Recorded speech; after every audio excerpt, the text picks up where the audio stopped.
Hello everyone, my name is Jason Parker and welcome back to this channel about magic.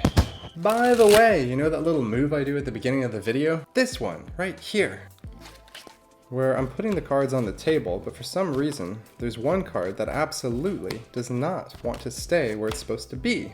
Know what I mean? Well, if you want to learn how to do that yourself, you're in luck because I made a tutorial and it's on my Patreon. It's easy to find, just go to Google and type Jason Parker Patreon. I spent a good amount of time teaching all the intricacies of how to make this work, and it does not involve strings or magnets or glue or anything like that. Just your hands and the cards. So if you want to learn that, you know what to do.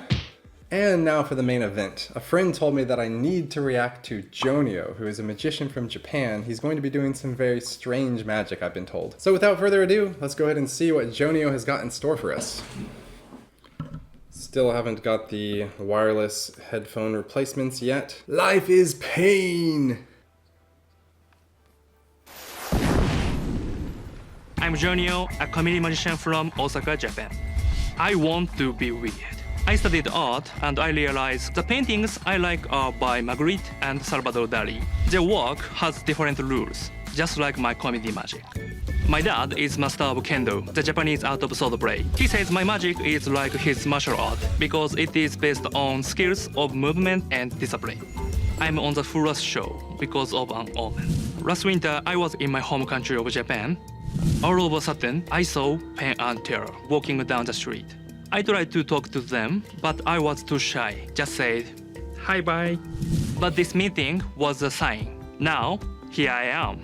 I hope to fool them, but just being here, I've won something already. I wonder what Penn and Teller were doing in Japan. Just on vacation or some kind of magic project? Only time will tell. I think my friend said that this Jonio guy had performed in FISM. I'm trying to find the remark. Yeah, there it is. So according to my friend, which I haven't verified this yet, 2017 FISM Asia and Japan, Jonio was 3rd place. I should just Google that real quick. 2017 FISM Japan. A few moments later. Okay, this website is terrible. I did a quick Google search and I was not able to verify anything. So leave a comment below.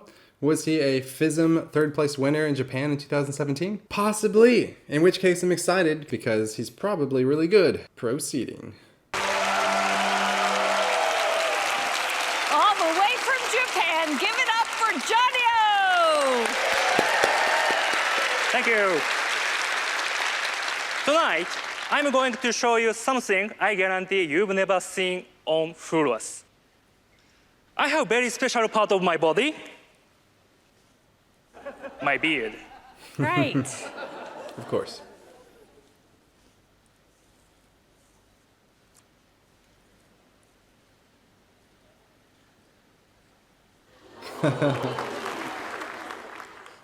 My beard is weird.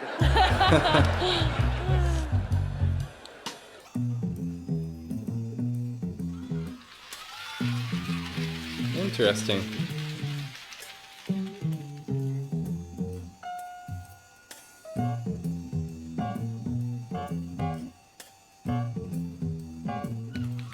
I did not see that one coming. Thank you. But my beard is more than just a change machine. More than just a change machine. He really is a comedy magician, making me laugh. The first 2 productions were pretty cool, but that 3rd one, it really seemed like he reached up with an empty hand and pulled it out of there. I have one potential theory for how he did that. But anyway, the way he's pulling them out is really cool because it looks like the size and shape of it, it looks like it couldn't fit, like it's really coming through his beard vicinity. And I've got to admit, he was right. I've never seen anything like this before on Fool Us, or in my life. Definitely the first beard magic I've seen. Alison, would you like please come here? Sure. And please check out my money maker. Okay, Alison. I'll... Oh, for you? Okay. Please check out my Oh, with the comb. beard. Okay. Please take a seat. See, this is okay. Never really combed somebody else's beard. Okay. Is there Wait. anything It's very hidden nice. or stuck on my beard? No, it's very well groomed. No? It's lovely. No. No. Alison, Yeah. how is my beard? It's beautiful. No. It's clean. My beard is weird.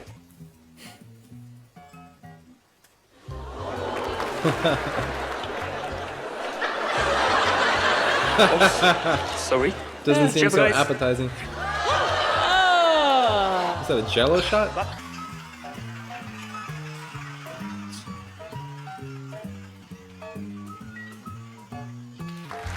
It's weird. That's weird. That's weird. totally weird. Thank you. I never know what's Yeah. going to come out over here. Okay. Yeah. Oh. Is it yours? No, I didn't have No? one. Oh.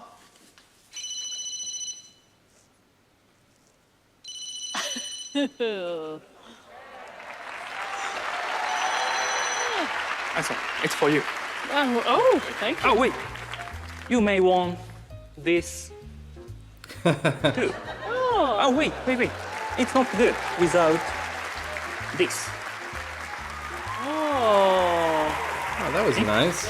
Some of the other objects, you know, I could see how he's doing sleight of hand to pull them out. But with that cable, that was really interesting because he was pulling it and it seemed like still attached, like it was... That looked really magical is what I'm saying. It looked like it was actually coming out of his beard. I wonder, Thank you. For you. All right. Fabulous. Thank you. My beard may be weird, but the question is, can my beard fool Penn and Teller?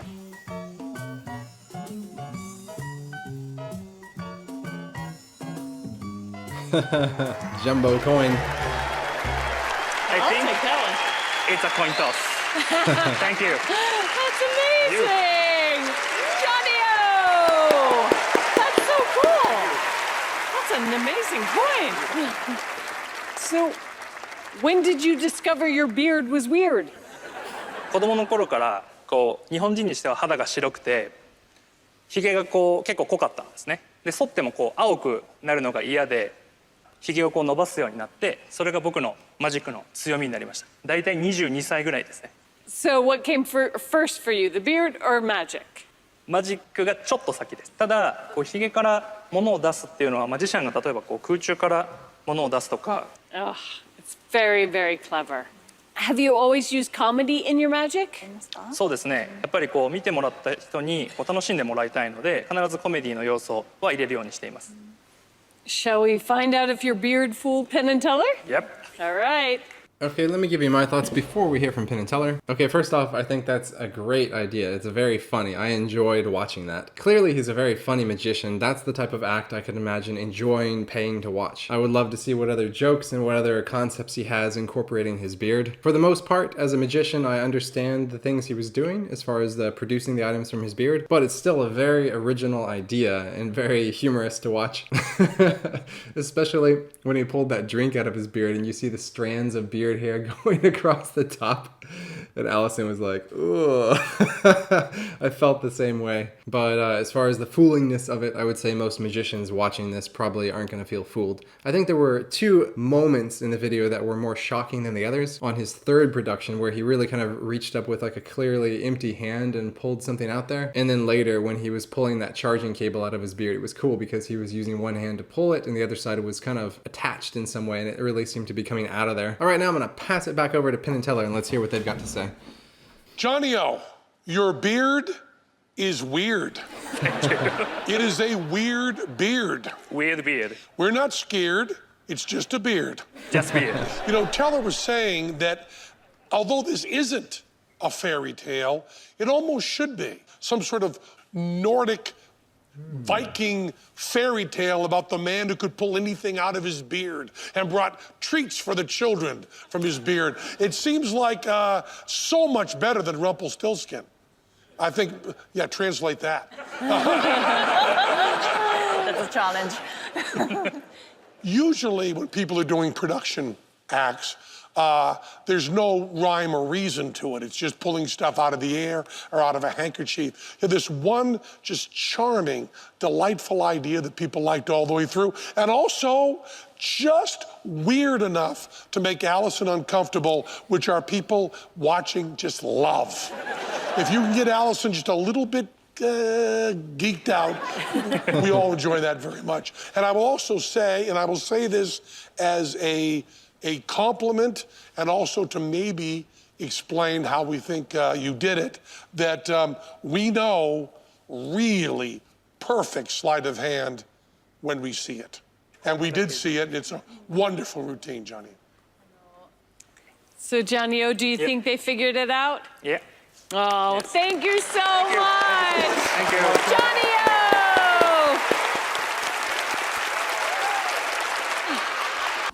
All right, now let me give you my closing thoughts. So yeah, I've got to say I'm not surprised that he didn't fool Penn and Teller, because a lot of it seemed like sleight of hand, you know, grabbing stuff from the air, things that magicians have seen many times before. But I do really think it was an enjoyable performance to watch and very creative. As I said earlier, I would enjoy paying to watch a more full performance from him. And he had definitely several funny moments that were making me laugh. He said something about it being his money machine and then his money maker. You know, I think he gets that it's a little unsettling to be so focused on this beard hair, especially when pulling a beverage out of there. And I think he did a really good job the way he produces them from his beard so slowly and magically, and kind of the way he pushes them and puts them at an angle. It almost feels like when they're coming out, like there wouldn't be enough space, you know, for it to be there. So that's a really cool way of presenting it and a nice performance. I'm always happy to see something that's completely original and different and weird, like his beard. I'm not scared.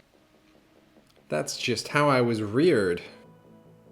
Okay, I can't think of any other words that rhyme with that right now. So, what did you think? Leave a comment below. I'd love to hear your thoughts on his performance. Have you ever seen anything like that before? Did he make you laugh? I just think he's very entertaining. I liked his whole demeanor, and I would love to see more of him. But right now, it's that time of the video when we get into the Aesop's Fable and maybe learn something, a little pearl of wisdom passed on from the generations past, something to guide us on how to live our lives today. And let's find that randomly. Like that. And today, apparently, we are reading The Ass and His Masters, chapter 200. I can already see this one has a little moral of the storyline, but I won't read it yet. No spoilers. The Ass and His Masters. A gardener had an ass, which had a very hard time of it, what with scanty food, heavy loads, and constant beating. The ass therefore begged Jupiter to take him away from the gardener and hand him over to another master. So Jupiter sent Mercury to the gardener to bid him sell the ass to a potter, which he did. But the ass was as discontented as ever, for he had to work harder than before. So he begged Jupiter for a relief a second time, and Jupiter very obligingly arranged that he should be sold to a tanner. But when the ass saw what his new master's trade was, he cried in despair, "Why wasn't I content to serve either of my former masters, hard as I had to work and badly as I was treated? For they would have buried me decently, but now I shall come in the end to the tanning vat." Tanning vat? So they have like some vat of chemicals for preparing the animal skin into leather? I'm pretty sure a tanner is someone who makes leather from animals, not just some sun tanner who likes to lie out and get a nice shade like me with my deep, dark, beautiful tan. Jealous? Okay, I've always been pasty white my entire life. Which reminds me, during the video when Jonio was talking about when he was younger, he was embarrassed about his skin being so pale, and so he grew the beard. I used to be embarrassed about my skin color. I used to be very conscious of how white I am, and I used to worry about it a lot, and even like wear long sleeve flannels to cover that up. But now, I don't worry about it anymore. I've embraced who I am, and it's just not even a thought for me anymore. I don't worry about that. Sure, sometimes I'll try to get a little bit of sun to work on my skin tone a bit, but overall, I'm just kind of come to terms with that's who I am. I'm not gonna fight my nature. Anyways, let's read the moral of the storyline, which is, servants don't know a good master till they have served a worse. And I think this is actually a pretty cool story. I can already tell that I like it, because it's talking about perspective, which is a valuable lesson in our lives. You know, he thought he had it really bad with the first couple masters, but he didn't know what bad was until he got with that third master. I'm sure you all have experienced something like this in your life. Maybe you're complaining about something and something worse happens and you're like, wow, I wish I had it as good as I did before. This has got to be a common human experience we've all been through before. And where this takes me in my mind is the importance of counting your blessings. Because when you focus on the things that you're happy, you're appreciative about, it helps you change your perspective about your situation. If you focus only on the things that are wrong, you're going to feel miserable all the time. Now, I'm not saying that you should be blindly optimistic, but definitely where you choose to put your focus and how you choose to align your thought patterns has an impact on your life. So if we are to try to make this actionable, I could think of 2 things we can do to improve our attitudes and our perspective. Number 1 is every day counting 5 things you're thankful for. And number 2 is self-affirmations. If you haven't heard of that before, just Google it. Self-affirmations is something where you essentially think of all the things you're happy about, you're proud about in your life, and you say positive things towards yourself, generally in the morning. It's kind of a good way to align yourself in a positive manner as your day is starting. You could look in the mirror and you say these things that you've written down, like, for example, you could say something like, Jason, you're a wonderful person, people love to be your friends, and people enjoy spending time with you. Your magic is great. You have a lot to share with the world, and people look forward to watching your videos. That's just an example, like something I might say to myself. Because we all have bad days. We have days where you wake up and you feel grumpy or you feel down. But these self-affirmations are actually a tool that many people use. Because in some ways, we can kind of program our brains. We can align ourselves or just move ourselves in the direction that's more positive. And apparently there's a power to saying these things out loud. When you vocalize them, then your brain is kind of tricked into believing them more. Anyways, this is a whole other topic, so you can just Google self-affirmations, but it is a thing that really works and you can kind of program yourself. And if we could all choose to be happier and more productive, why not? Am I right? Smash like! Okay, are there any other interpretations we can apply to this story? I guess trying to be appreciative of things you've got, and in this situation, your boss, your master. So it could be applied to your real boss in the real world. You know, maybe I'm sure you have complaints about him or her, but you know, try to see the positive aspects too. Try to have a balanced view. That could apply to friends and family as well. And yeah, I guess that's all we could apply to this story. The ass and his masters. Ass Masters 2000. Hope this video doesn't get demonetized. I'm just talking about donkeys here, okay? Okay, yeah.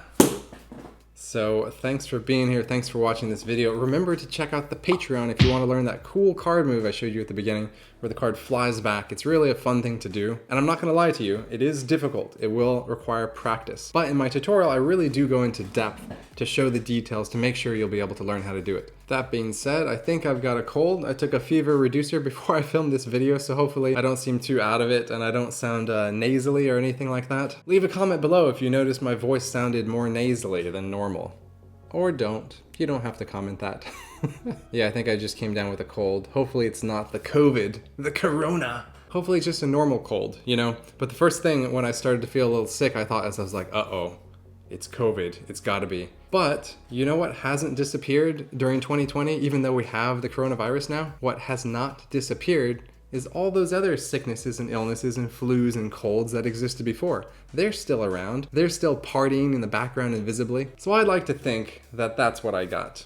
Positive thinking, self-affirmations. Jason, you do not have the coronavirus. You feel great. You don't have sinus pressure or a headache. You don't feel malaise or a fever. You feel great. See, I'm already starting to feel better. Okay, I'm just joking. I'm not advocating being delusional. At any rate, I hope that you are feeling well, that you're healthy and happy and not sick, that you're having a great week, a great day, and I'll see you next time.